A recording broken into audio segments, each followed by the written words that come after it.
자, 사과를 포함한 과일 3개, 오이를 포함한 채소 3개가 일렬로 배열이 되는데, 일단은 일렬로 배열되는 전체 경우의 수는 당연히 6팩토리얼인 720가지지.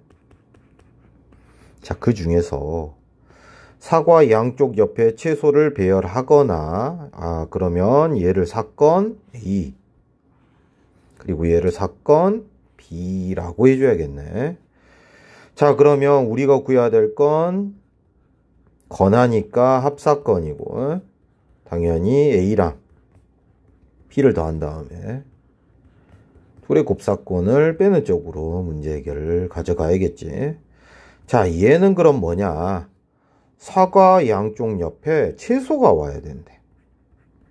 채소가 3개가 있는데, 그러면 어떤 채소를 넣을지를 결정하는 방법이 당연히 3 곱하기 3p2겠지. 그 다음에 얘를 이제 한 묶음으로 정하면 남은 채소와 과일 3개까지 포함해서 이제 줄을 세워보는 게 사건 A거든. 그래서 이 한 묶음과 하나, 둘, 3개 더 있으니까 당연히 4팩토리얼로 줄을 세울 수 있어. 즉 6팩토리얼 분의 3 곱하기 2 곱하기 4팩토리얼이고 약분해보면 6 곱하기 5고 또 이렇게 6이 약분되면서 5분의 1이다 라는 걸 쉽게 계산할 수가 있어. 자, 그 다음 게 얘는 또 오이 양쪽 옆에 사과를 포함한 3개의 과일 중에 과일 양쪽으로 이렇게 진열을 해보래. 그러면 또 이것도 얘를 뽑는 방법이 3 곱하기 2고 얘를 포함한 과일과 채소 남은 거 3개까지 또 포함해서 나열을 하기 때문에 하나, 둘, 셋, 4개잖아. 그러면 또 4팩토리얼로 배열을 할 거니까 계산 패턴이 똑같아. 그래서 PA나 PB는 모두 5분의 2가 되는 거지. 5분의 2가. 그러면 얘는 또 뭐냐면 아까 쌤이 이제 풀어주면서 하나의 패턴을 빼먹긴 했는데 일단 했던 거 먼저 할게. 즉 사과랑 오이가 이웃해 버릴 때지. 그러면 여기는 또 다른 채소가 오면 되고 이쪽엔 또 다른 과일이 오면 A랑 B를 동시에 만족하고 있는 거잖아. 사과 옆에 채소, 오이 옆에 과일이 오는 경우니까. 그러면 이 경우를 결정을 하려면 여기에 오는 걸 결정하려면 EC1 두 가지 방법이 있고 여기에 오는 걸 결정하는 방법도 EC1 두 가지 방법이 있어.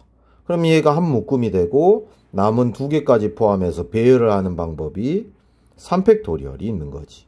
그런데 이제 이렇게 사과랑 오이가 이웃하는 경우가 오이, 사과가 이런 순서로 있고 그 다음에 여기에 채소가 오고 여기에 과일이 오고 남은 2개까지 배열하는 방법이 패턴이 똑같거든, 풀이가. 그래서 몇 배? 딱 2배만 했었어. 그래서 6팩토리얼 즉 720분의 얘만 계산해보면 8, 6, 48가지가 계산이 되고 아까 실패를 맛보게 됐었어. 근데 이거는 사과랑 오이를 이웃시켰을 때고 생각해보니까 이게 있더라고. 사과 옆에 채소가 오고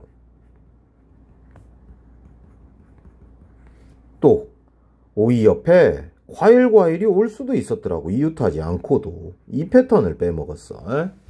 그래서 얘도 이 사건에 해당을 하니까 먼저 얘들의 위치를 결정하는 방법이 당연히 2팩토리얼이고 당연히 얘들도 뭐 선택의 여지는 없잖아. 남은 걸 그냥 배열해야 되니까 2팩토리얼인 거지.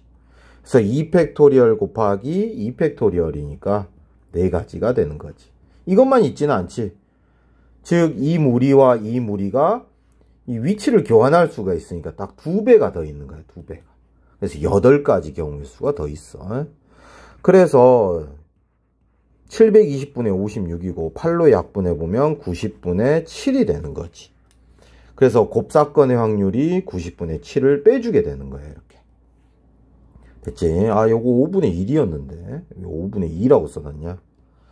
이렇게 둘을 더해버리는 게 은연중으로 계산됐나봐. 자, 그러면 5분의 2 빼기 90분의 7이 되니까 90분의 얼마냐 이게 36 빼기 7이 되네. 그래서 정답은 90분의 29 5번이 되는 거지. 자, 그 다음에 12번인데 이것도 어렵지는 않았는데 아까 급한 마음에 못 풀게 됐나봐. 어찌됐든 부분집합은 2의 4제곱인 16개 중에 서로 다른 2개를 동시에 택했으니까 당연히 전체 경우의 수는 16, 12가 되겠지. 그래서 16 곱하기 15를 2로 나눠서 120 정도를 정리해 놓을 수 있어. 이게 전체 경우의 수. 자, 그 다음에 두 집합의 합집합이 A가 돼야 된대. 즉, 2개를 선택했는데 이 X랑 Y의 합집합이 A가 돼야 된대. A가. 그러니까 이 X, Y에는 1, 2, 3, 4가 다 들어와야 되는데 차라리 이런 거는 벤 다이어그램으로 하는 게 효율적이긴 하지, 솔직히. 그러면 이제 이렇게 생각하는 거야. 어찌됐든 X랑 내가 뽑은 X랑 Y가 있을 거 아니야. 그런데 우리가 여기에 이제 적절히 벤 다이어그램을 그려보면 이 X, Y의 순서상이 결정이 되니까. 자, 먼저 1이 들어갈 수 있는 경우의 수는 1이 여기나 여기에 들어갈 수 있으니까 얘의 경우의 수는 3가지지. 2도 여기나 여기에 들어갈 수 있으니까 또 3가지. 같은 방식으로 3도 들어갈 수 있는 자리가 이렇게 3군데가 되는 거지. 마찬가지로 4도 이렇게 3군데가 되는 거지. 어쨌든 이 경우의 수들을 곱해보면 81가지가 나오게 돼. 하지만 81가지 중에 잘못된 게 하나 있어. 그러니까 이런 케이스가 제외가 돼야 되지. 즉 X, Y가 1, 2, 3, 4로 다 채워져야 되는데 1, 2, 3, 4가 이렇게 들어와 버리면 X랑 Y는 서로 다른 두 집합이 아닌 거잖아. 서로 다른 두 집합이. 똑같은 집합이 돼버리잖아. 그래서 이런 경우는 발생할 수가 없게 되는 거야. 그래서 81가지 중에 하나를 빼야 돼. 그러면 80가지가 나오는데 중요한 게 귀찮지만 동시에 택했다라는 사실 때문에 얘를 또 2로 나눠줘야 돼. 그래서 40가지가 돼. 왜 그러냐면 예를 들어서 쌤이 아까 이제 랜덤하게 막 넣어봤잖아. 이렇게. 그래서 그 81가지 중에 예를 들어 1, 2, 3, 4가 있다 치면 X는 1, 2, 3이 되고 Y는 3, 4가 되니까 어찌됐든 둘의 합집합은 A가 되는 거야. 그런데 한편으로 생각하면 이렇게 되는 경우도 있잖아. 여기에 4가 오고 여기에 3이 오고 여기에 1하고 2가 와버리면 X는 또 3, 4가 되고 Y는 1, 2, 3이 되면서 동시에 뽑았다라는 경우에 순서를 부여하는 것처럼 돼버리거든. 그지? 어찌됐든 얘는 똑같은 경우잖아. 동시에 뽑은 거기 때문에. 그래서 순서를 없게 만들기 위해서 2로 나눠주는 작업을 해야 된다는 소리지. 동시에 뽑았기 때문에. 순서가 없어. 그래서 전체 120가지 중에 80가지인 줄 알았는데 또 2로 나눠서 순서를 없앴어. 40가지가 되고 이게 3분의 1이니까 9 더하기 1이 돼서 정답은 4번이 되는 거야.